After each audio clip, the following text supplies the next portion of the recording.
What's going on, everybody? Appreciate everybody tuning in to today's episode. This is our first episode to our podcast, Old Heads versus Young Minds, where experience meets new perspective.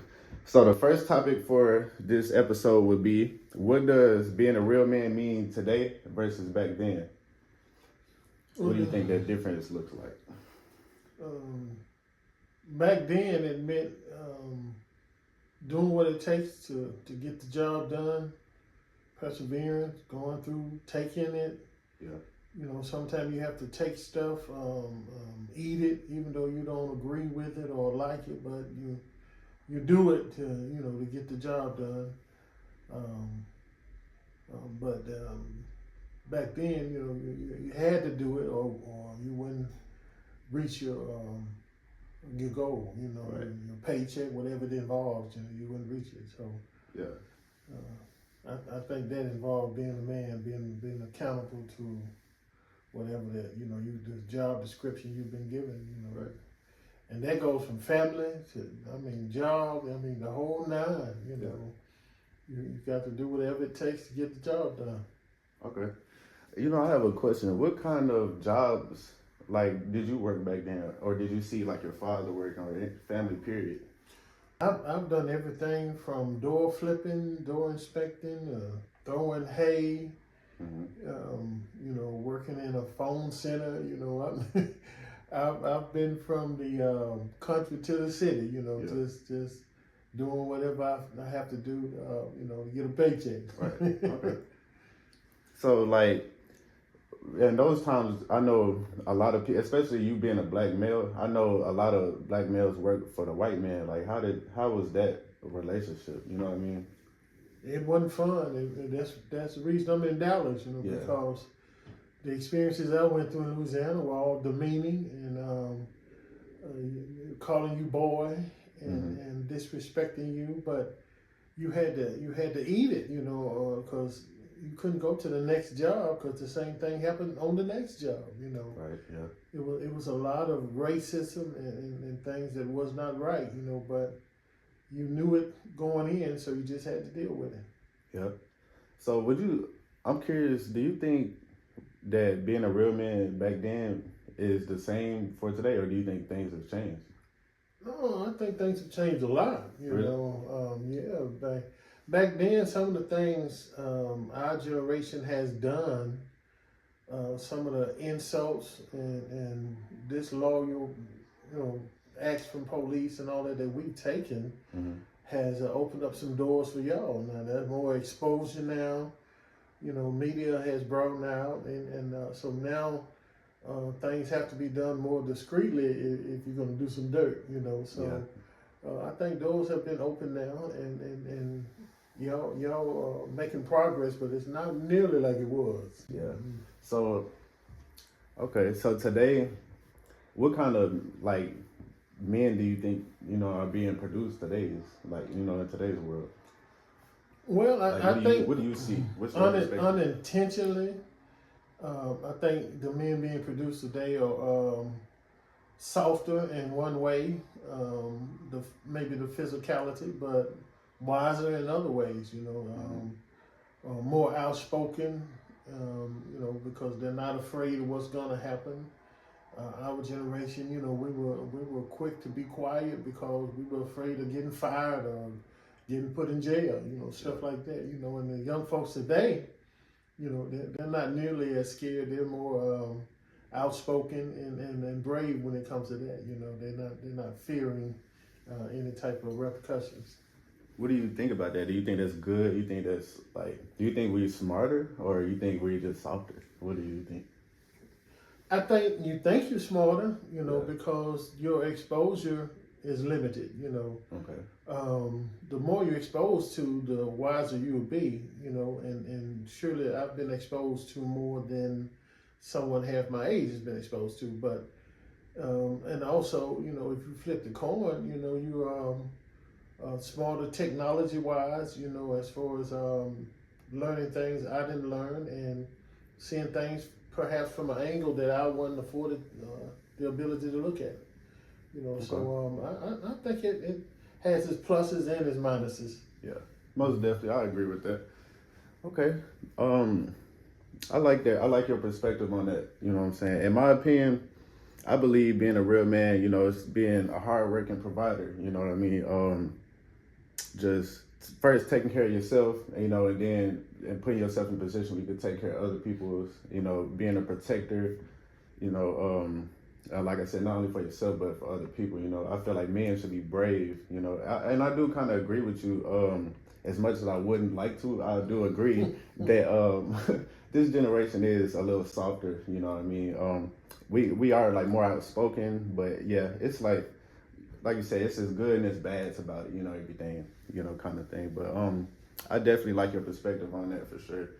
I think I think that's different, how it's cool. It's just cool to see how back then things were and how far we came, how things changed and the ways they changed.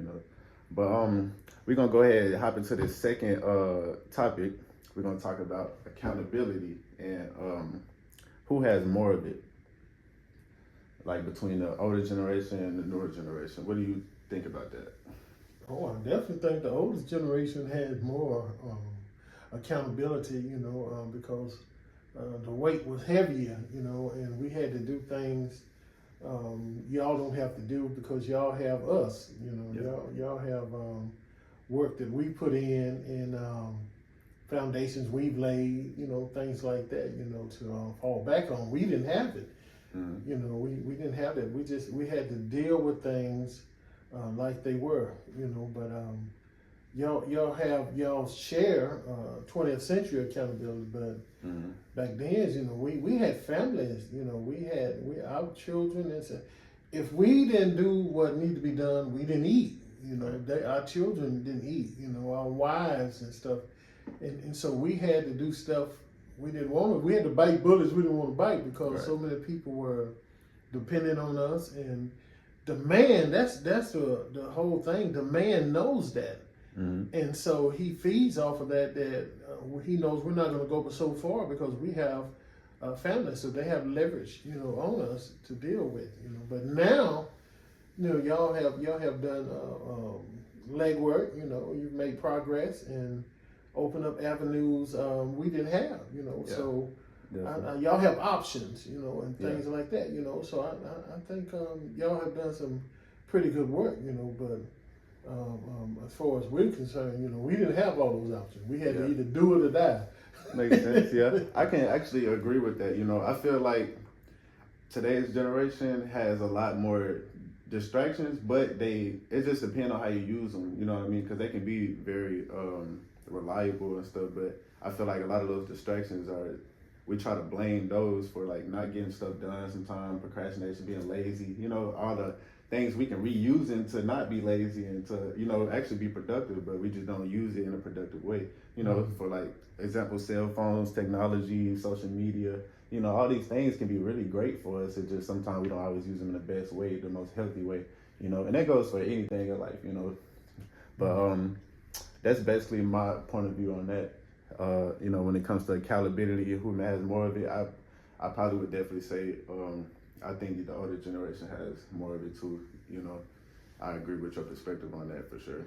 But I think as you go along, like I say, as the more exposure, the more experience that the younger generation gets, they'll become more accountable because they'll see. Right now, I don't think they fully see the things they're losing, the ground that they're not covering, I don't think they fully see it, but the farther along they go, they'll see the opportunities that they lost, because they weren't accountable with the opportunities that they had. Yeah. So it takes time and experience and exposure, to feel the way I'm feeling. I keep saying exposure because see, I'm from the country, Mm-hmm. and I have an uncle that lives out here, and every summer I will come out here, and my exposure to what he was doing, he was running his own business and working, and had a family, and wealthy. And compared to us, we was on food stamps, welfare, and wasn't too many opportunities. You had to do what everybody else did, get on the back of the truck with the white man like everybody else. Mm-hmm. So the exposure, when I saw what he was doing and how he did it and the passion he had for doing it, it made me believe it could be done, So soon as I graduated, I wanted to come out here. A lot of people say I want to go to college. I want to come out here and then go to college. Right. But I want to come out here where there's more opportunity. So makes sense. That exposure made a difference in my life. Yeah, definitely. Today's generation, we got so much more exposure than you had at your times. Because man, we can see the whole world from our phones. You know what I'm saying? That's right. All we gotta do is open up an app, get to scrolling. We can see everybody in the whole world, and it's crazy how we can. It could be, like you said, it could be very beneficial, or it could be, something that hinders you. Just depending on how you use it. But right. I do have a question. Do you feel like today's world, like that it's easier to mess up an opportunity compared to back then, or do you think it's just about the same? It just depends on like the person, or like what do you think about that? Well, it's too many lights, cameras, and tape recorders and doorbell ringers. It's too much in this time, this generation. To try to avoid. Right. Back in our day, if you could slip one or two obstacles, the likelihood of somebody finding out something was slim. Mm-hmm. But nowadays the light is on you. Somebody's always watching. Somebody's recording. Some camera is on. You have to walk real light. And as the Bible say, don't let the right hand know the left hand doing, because people are watching from every angle in y'all generation. Yeah. Let's get into our third topic for this episode, which would be discipline versus self-expression. And basically what I mean by discipline versus self-expression is, when a parent and a child, the parent is the disciplinary, and the child is, self-expressive about how they may feel or whatever situation, scenario, it may be going on. And I'm kind of curious to when is it too much self-expression and it gets to a point where discipline needs to be involved? Like, what do you think about that? Well, I think there's a line between expression and respect. Back in the day, I think it was a lot of pros and cons. Our expression was limited. Mm-hmm. At my house, if you couldn't do your mouth like anything started with when, where, or what, you couldn't. I mean, if you did, something was being thrown at you, or you were being knocked to the floor. Wow. You did not question authority.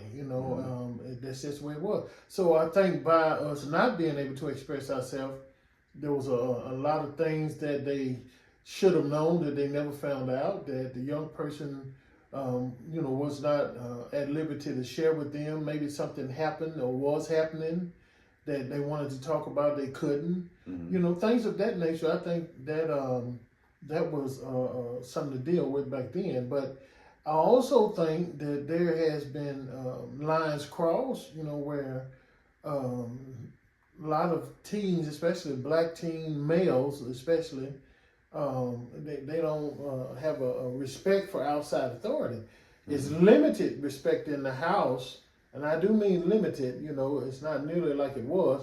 Mm-hmm. Of course, our objective as parents, we don't want you to fear us, we want you to respect us. Right. Back then, they wanted you to fear, and their form of respect was fear. Mm-hmm. But I think we cater more toward the respect factor.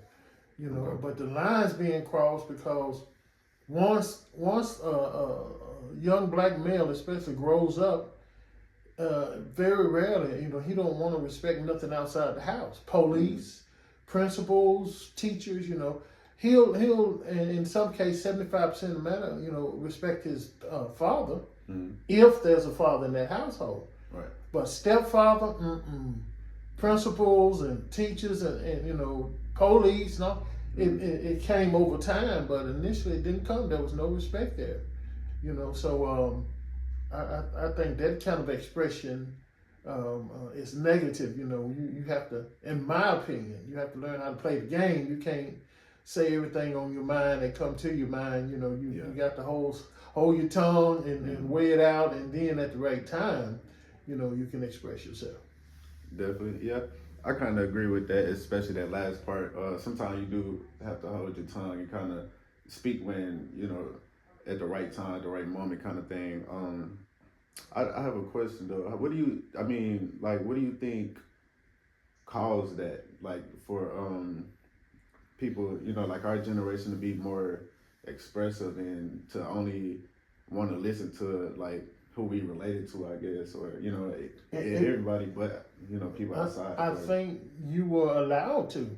Mm-hmm. See, back in our days, we was like strict, and they didn't allow things to get out of hand, so you didn't even think about saying this or questioning your parents because you knew some kind of lick was coming, some kind of punishment was coming, but now we didn't like it, Right. Of course we did it, but we didn't like it. And so now we choose not to raise our children that way, and they feel the freedom, with us, which I thank God for that, to express themselves, even though sometimes, like I say, I don't want to hear it, or I think they go a little far across lines. Yeah. I'm glad they have that ability because there's so much that was missed out on, so much that we wanted to tell our parents we couldn't, because we couldn't say nothing, and so many things we wanted to share that was not shared, and it went on to affect us in our adulthood, and things that happened, shouldn't have happened, all that kind of stuff because of that. But now, the younger generation, because, we don't want to treat you exactly like we were treated, you are afforded a lot of that freedom, and young folk use it, they take advantage of that, and they will speak out.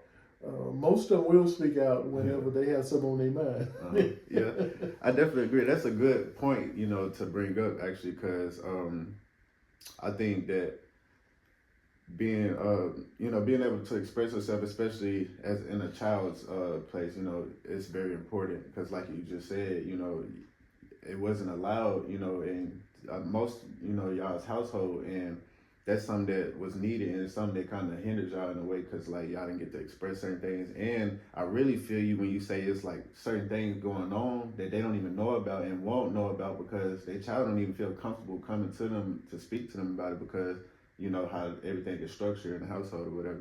So I definitely think it's very important, but I do agree with you as well on how sometimes it can get out of hand. That's why I was saying like what's like the line, you know what I mean? Because I know it can get heated, you know what I'm saying? Like me and you have got heated before, you know what I'm saying? It can get heated, and sometimes it can get disrespectful, especially on the child's end. So like, what do you think is that line? I think there's an imaginary line, and I say imaginary because there's really no line. It's not what you do, is how you do it. I think if that child comes to you in a respectful manner and approaches you in a respectful manner, that you would be forced, you love that child. So you would be forced to listen, and give them some type of feedback or instruction on what they're saying.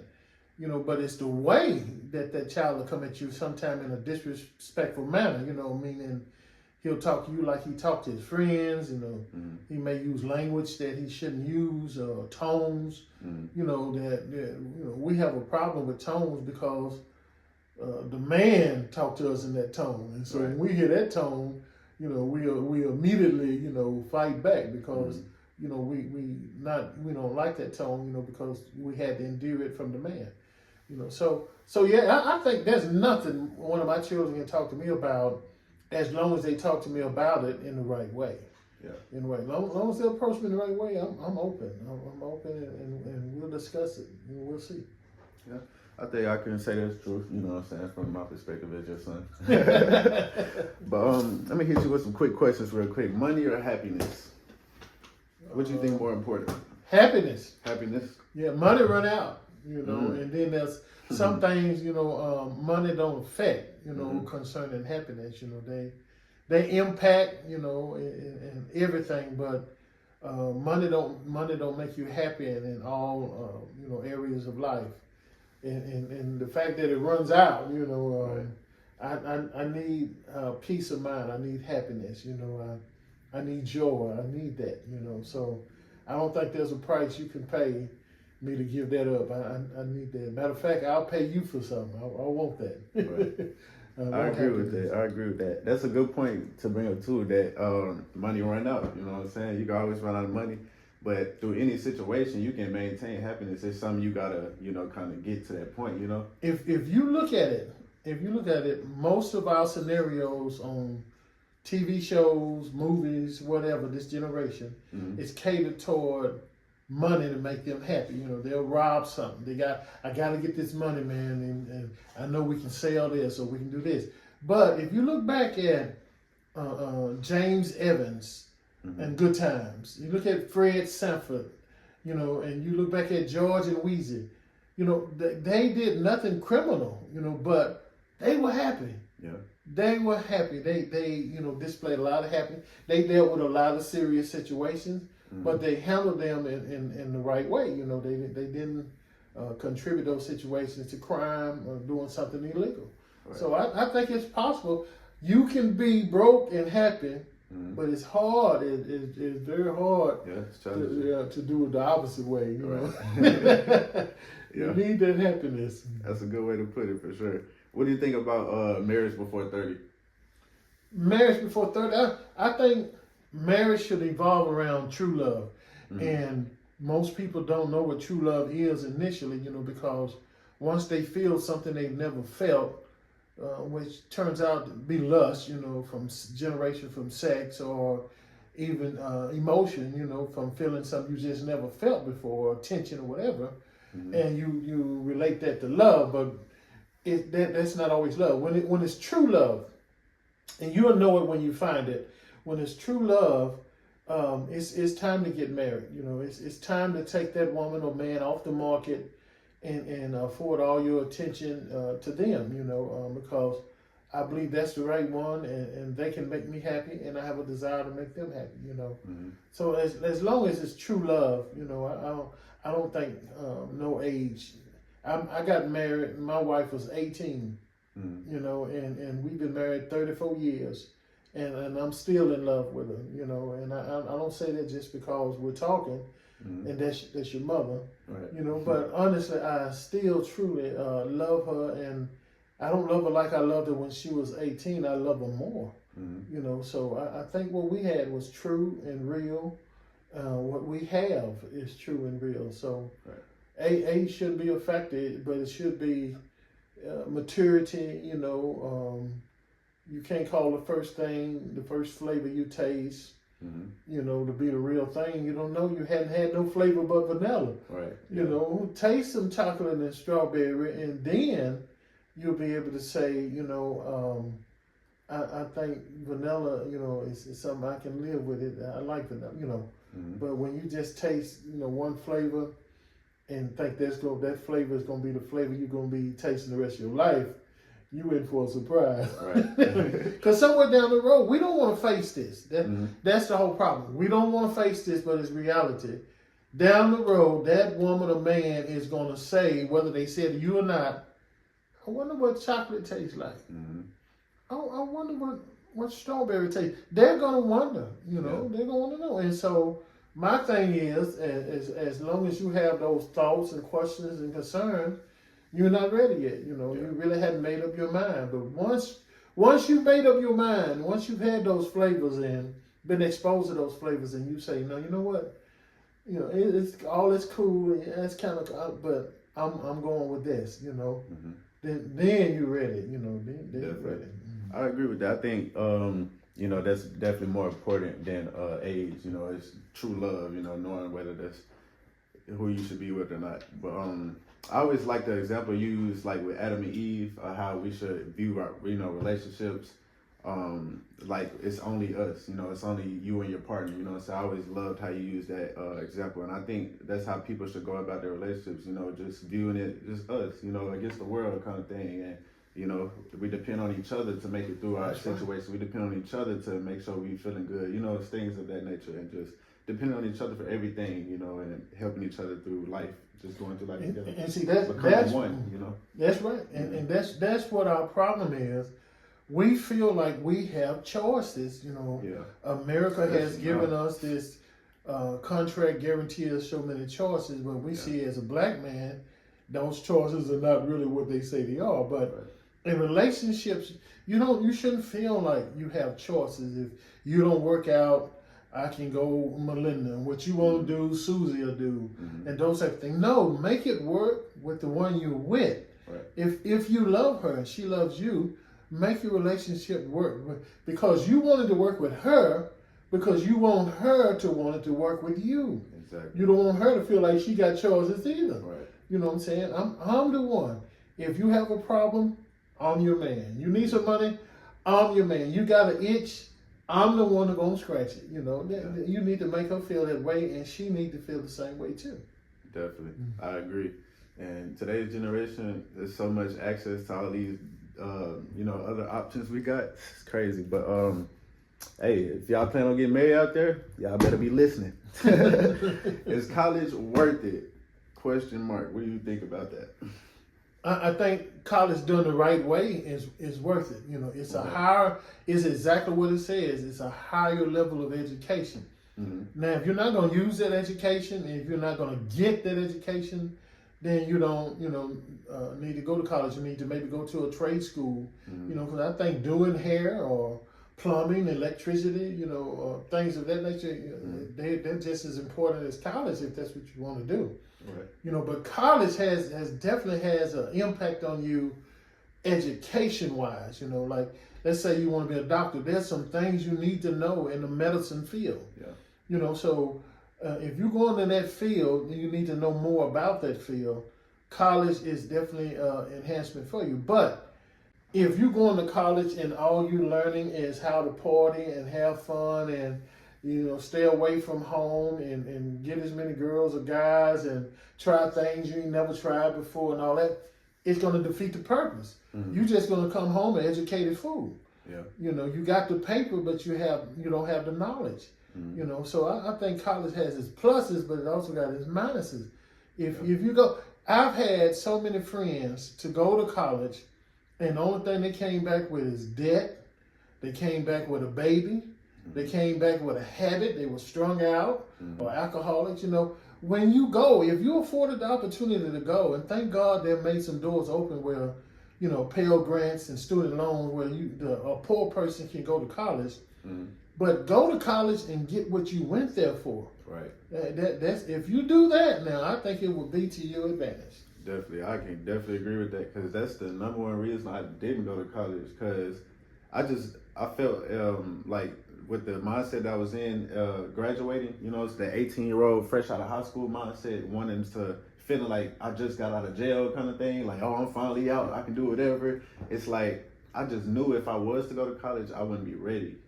I could already picture myself, going to parties and doing just everything I'm not supposed to do. And then I'm seeing it on social media every day. I've seen so many of my friends that's in college right now that, they're not posting no work, no exams, no quizzes, no study. I'm seeing bottles on bottles. I'm seeing, parties. It's everything but what I would expect college to be like, But like you said, it can be good or bad just depending on,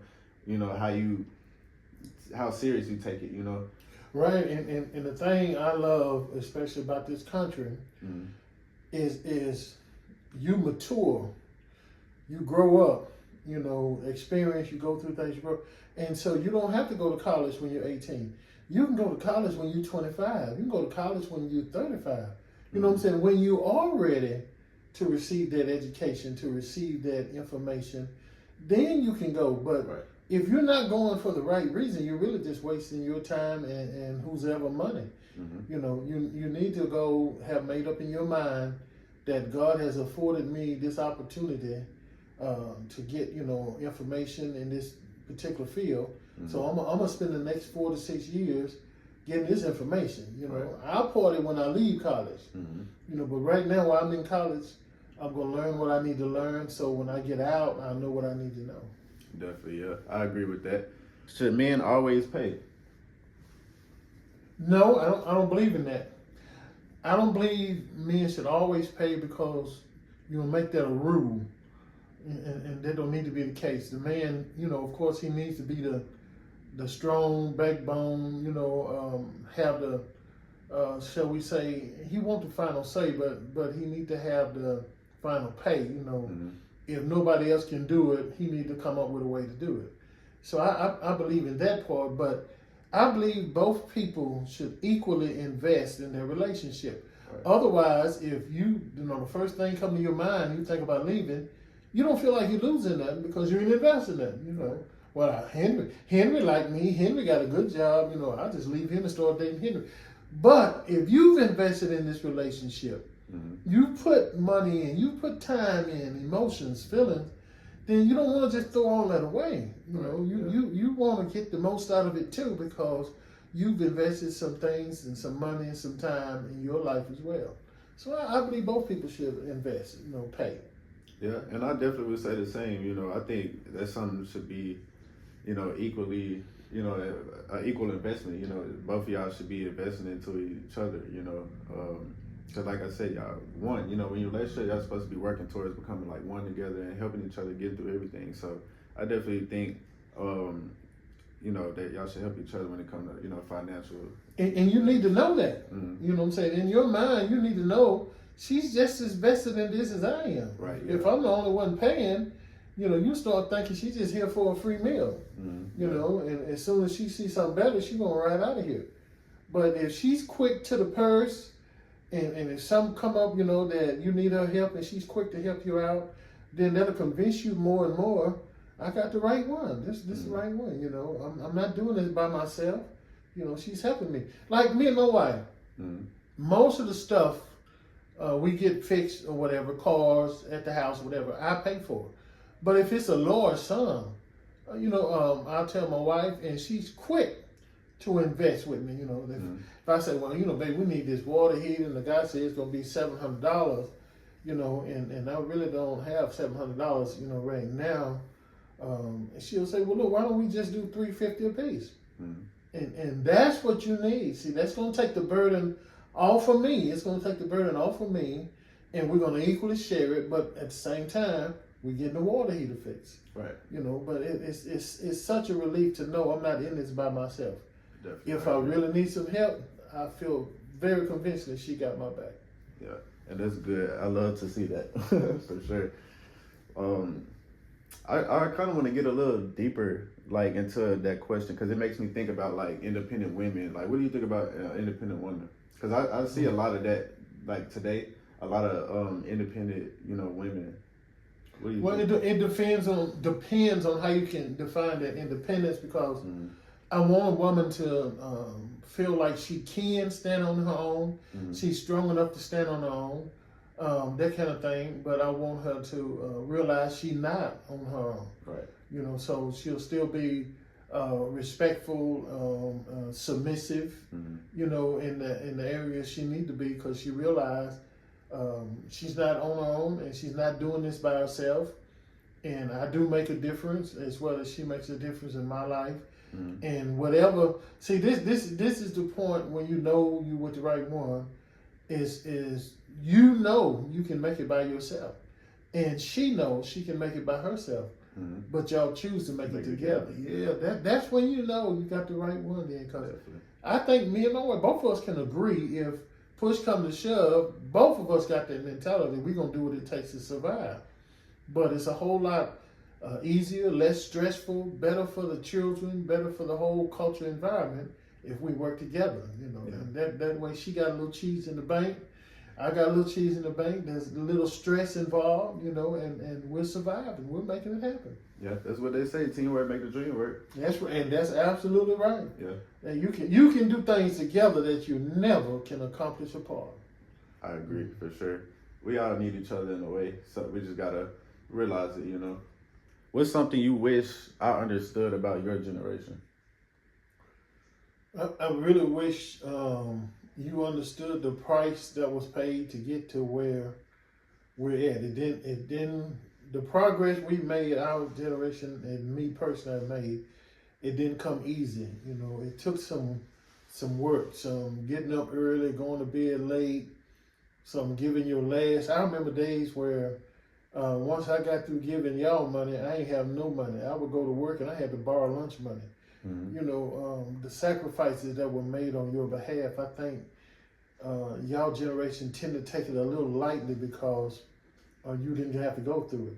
Right. So it's like you spend money easier when it's somebody else's money, but when you actually have to work and earn that money, then you spend it with more discretion. Yeah. So I think the same common observation comes from your generation to mine. You'll walk a little lighter if you realize those steps were not all yours. The ways were made by more than you, and that it's not as easy as you think it is. That's what I think. I think there's a part of you that think, if this don't work, I'll just do this. And if that don't work, I'll just do this. If she don't work, I'll just get another girl. Yeah. As if it's not that easy. You know what I tell my wife, and I mean this. It's not that easy to replace me. You can find another man, you can find another sex partner, but you will never ever find another Tremont. You'll never find the one who jail with you like I do, who sacrifice with you like who go to war with you like I do, who got your back. You'll never find that. You can look all you want at Walmart, it ain't on the shelf. Yeah. That's what I bring to the table, and so that's what I like, you to start valuing the worth and the value in you, and becoming more and more increasing valuable, to who you are. But I don't think you'll really get there until you realize what it took for me to get there. Yeah. I think that's true. That's definitely important, to know, like where you come from and the struggles you went through, because it's ultimately how I got here. But one thing I would I wish you understood about my generation is that it's different. It's things have changed a lot.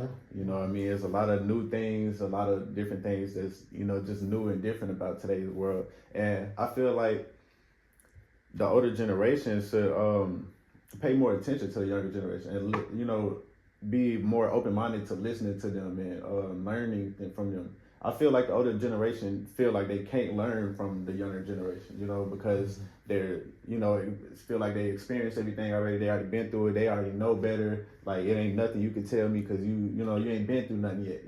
Y'all got that kind of mindset. And I feel like y'all should be more open to learning, certain things, just in certain areas. Because I feel like it's certain areas that we got, more strength in than y'all, and y'all got, certain areas that y'all have more strength in than us. And I remember when you was even preaching about that at church, kind of how, I think it was Peter and John, they were, I forgot who was older and who was younger, but I remember they were going to the tomb, and one of them was too scared, but the other one, the older one, went in first, and, things like that. It just shows how we need each other, kind of thing. And I feel like that's what we need to focus more on rather than,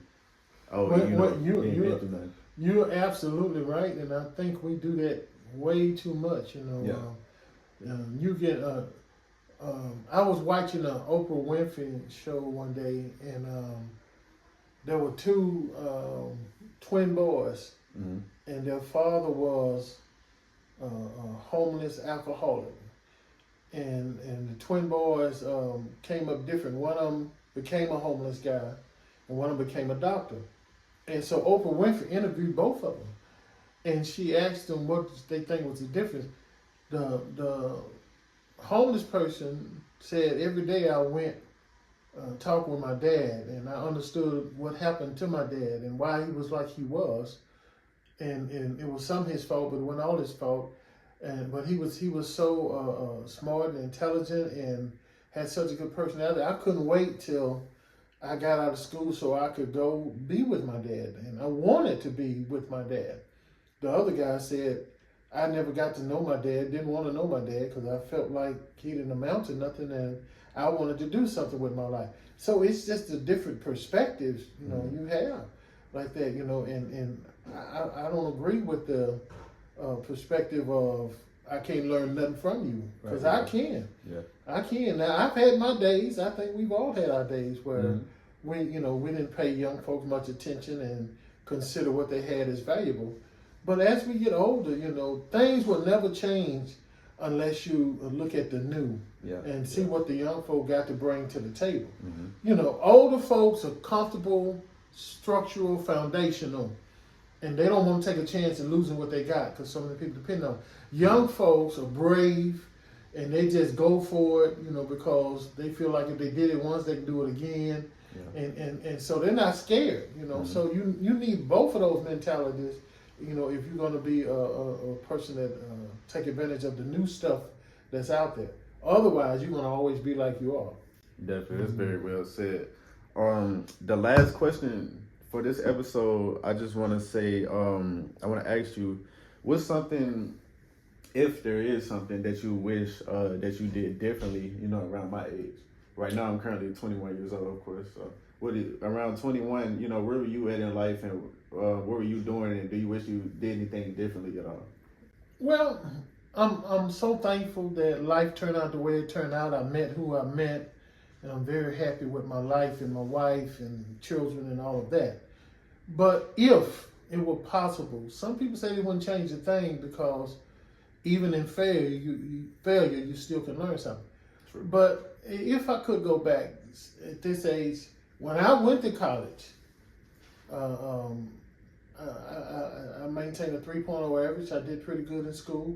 Mm-hmm. But after 2 years in school, I found out I had got somebody pregnant, and I felt like even though I didn't even know this person's last name, something just happened at a club, and stupid youngster, all that kind of stuff, but I felt responsible for taking care of that child. I didn't want to leave it all on her, and so I said I'm gonna quit school and get a job, so I can take care of my baby. And once I get on my feet and everything, I'll come back to school. I never came back to school. Mm-hmm. And so I believe if I had come back to school, by me being pretty good at school, that some other doors would have been open for me. I'd have got some places quicker, and I'd have climbed a little higher on that ladder. Yeah. So I do believe that. But like I say, I'm satisfied where I am, and the ultimate thing, is I met Jesus, and that's the real difference maker. So I feel like I did all right, But if I had to go back, I'd keep my pants zipped, and I take advantage of that college education and see what opportunities it makes for me. Yeah. Well, the most important thing you said out of that is you did find Jesus, you know what I'm saying? And I encourage everybody out there that's watching this podcast right now, if you don't follow Jesus, I encourage you to. He is the way, the truth, and the light. He is the answer, But I appreciate everybody tuning into this podcast. This is our first episode, Young Minds versus Old Heads. And we're going to go ahead and wrap it up, You have anything you want to say before we end off? No, I enjoyed myself, and I hope we were beneficial to somebody. Most definitely. I hope so. I hope y'all can learn something from this, or just be entertained by this. Whatever it does for you, I just hope it does it for you, and I hope y'all enjoy this content. We will have more episodes coming soon. This is just our first. Like I said, I appreciate everybody tuning in. Make sure I give this video a like. Make sure I subscribe to the YouTube channel. Turn on that post notification bell so I can get notified when new episodes will be dropping. And just stay tuned. Wake up, thank God I'm blessed. Thankful I can walk and talk and have a heartbeat inside my chest. I